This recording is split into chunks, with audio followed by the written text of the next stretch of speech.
Hi friends, கின்னா கிச்சனுக்கு welcome you all. வாங்க எனக்கு புது வீடியோட வந்திருக்கேன். என்னென்னா வந்துட்டு இட்லி சாம்பாருக்கு ரொம்ப டேஸ்டியாக செய்யலாம். வீட்லேயே வந்துட்டு ஆனியன் சாம்பார் செய்யலாம், வெங்காய சாம்பார். அதை எப்படி செய்யலான்றது பார்க்கலாம். நான் 1 டேபிள் ஸ்பூன் ஆயில் ஊற்றிருக்கேன். ஆயில் ஹீட் ஆகட்டும். இது வந்துட்டு ரொம்ப டேஸ்டியாக இருக்கும் ஃப்ரெண்ட்ஸ். காலையிலையும் சாப்பிட்லாம், நைட்டும் சாப்பிட்லாம், ரொம்ப அருமையாக இருக்கும்.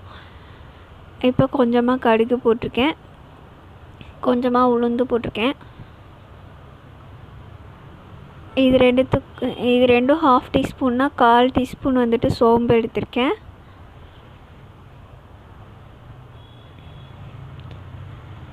சிம்மில் வச்சுக்கோங்க. நான் வந்துட்டு ஃபுல்லாக வச்சுருக்கனால எனக்கு வெடிக்குது நிறையா.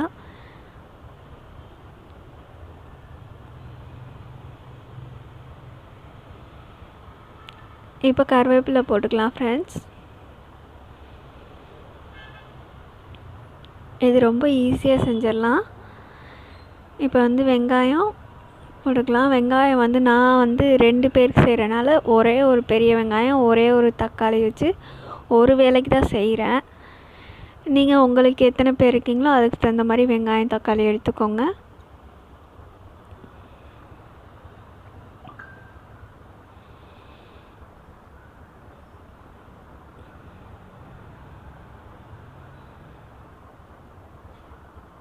இப்போ 3லேருந்து 4 பச்சை மிளகா போட்டுக்கலாம். நான் 3 பச்சை மிளகா போட்டிருக்கேன்.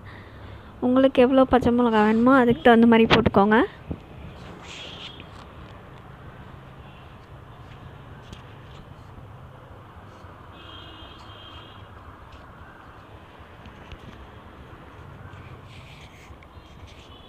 இப்போ தக்காளியும் ஆட் பண்ணிடலாம். நான் பெரிய தக்காளியாக 1 எடுத்திருக்கேன்.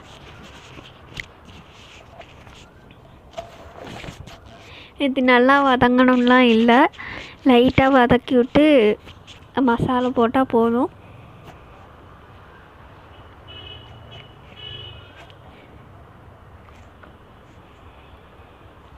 தேவையான அளவு இப்போ உப்பு போட்டுக்கலாம். நான் இன்றைக்கி சால்ட் உப்பு தான் போடுறேன். உங்களுக்கு வந்துட்டு கல் உப்பு போட்டுக்கிறதுனாலும் போட்டுக்கலாம்.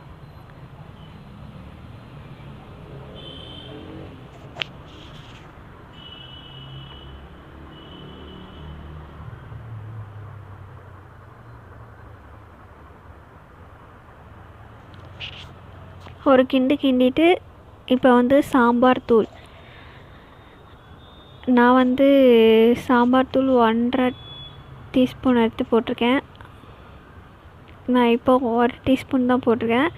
ஏன்னா 3 பச்சை மிளகா போட்டுக்கல, அதனால நான் காரம் இருக்குன்னு சொல்லிட்டு 3 போட்டேன். 1 டேபிள் ஸ்பூன் போட்டேன். அப்புறம் எனக்கு காரம் கம்மியாக இருந்துச்சு, லாஸ்ட்டாக நான் கொஞ்சம் ஆட் பண்ணேன்.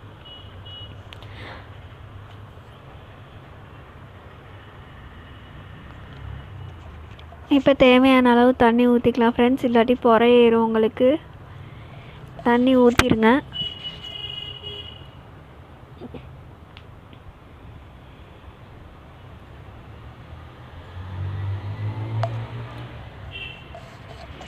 நான் இன்றைக்கி கொஞ்சம் தண்ணியாக செய்கிறேன். ஏன்னா குவான்டிட்டி கம்மியாக செய்கிறனால நான் கொஞ்சம் தண்ணி கம்மியாக செஞ்சுக்கிறேன். தண்ணி கிண்டி விட்டுட்டு டேஸ்ட் பாருங்கள். அப்படி உங்களுக்கு காரம் உப்புலாம் கம்மியாக இருந்துச்சுன்னா ஆட் பண்ணிக்கலாம். ஆட் பண்ணிவிட்டு நீங்கள் ஒரு கொதி வந்ததுக்கப்புறம் ஆஃப் பண்ணிடலாம். இப்போ தேவையான அளவு கொஞ்சம் இது முக்கியமானது, உங்களுக்கு கெட்டியாக வரத்துக்கு இந்த மாவு தான். இட்லி தோசை மாவு சேர்த்துக்கலாம். அப்படி இல்லைன்னா கடலை மாவு கரைச்சி ஊற்றிக்கலாம்.